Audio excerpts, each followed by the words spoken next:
Breaking news in the Middle East. President Trump announcing Israel and Iran have agreed to a ceasefire.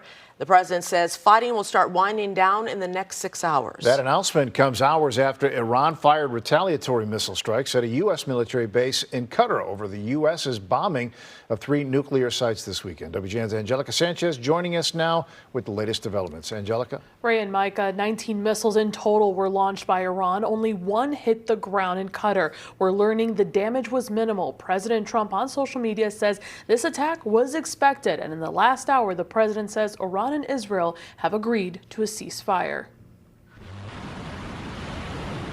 No casualties are being reported after Iran launched missiles at a U.S. airbase in Qatar. Officials say all but one of 19 missiles were intercepted. Qatar closed its airspace Monday after Iran alerted the U.S. of its intentions. President Trump says since the attack, both Israel and Iran have agreed to a ceasefire.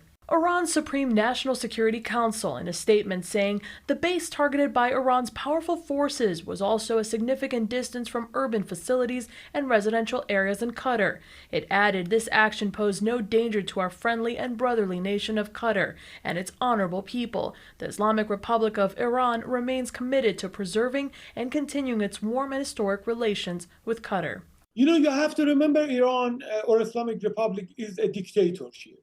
The gap between society and state is very high. They have 10% of the Iranian who support them, but most of the Iranian are already fed up with the Islamic Republic. Professor Saeed Golkar is a senior fellow on Middle East policy at the Chicago Council on Global Affairs, as well as a political science professor at the University of Tennessee in Chattanooga.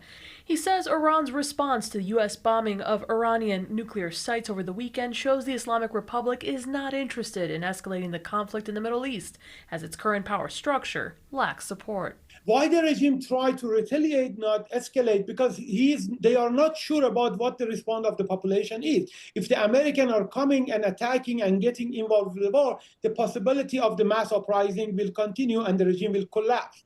So for the Islamic Republic, survival of the regime is the most important thing. Closer to home, Illinois Democrats are questioning President Trump's power to authorize the strikes on Iran, while a majority of Republicans are backing the president's actions. Now, President Trump says in 24 hours a ceasefire will be in effect for both Israel and Iran. On his platform, the president says in part, I would like to congratulate both countries, Israel and Iran, on having the stamina, courage, and intelligence to end what should be called the 12-day war. This is a war that could have gone on for years and destroyed the entire Middle East, but it didn't and never will. God bless Israel, God bless Iran, God bless the Middle East, God bless the United States of America, and God bless the world. End quote. Back to you. Thank you, Angelica.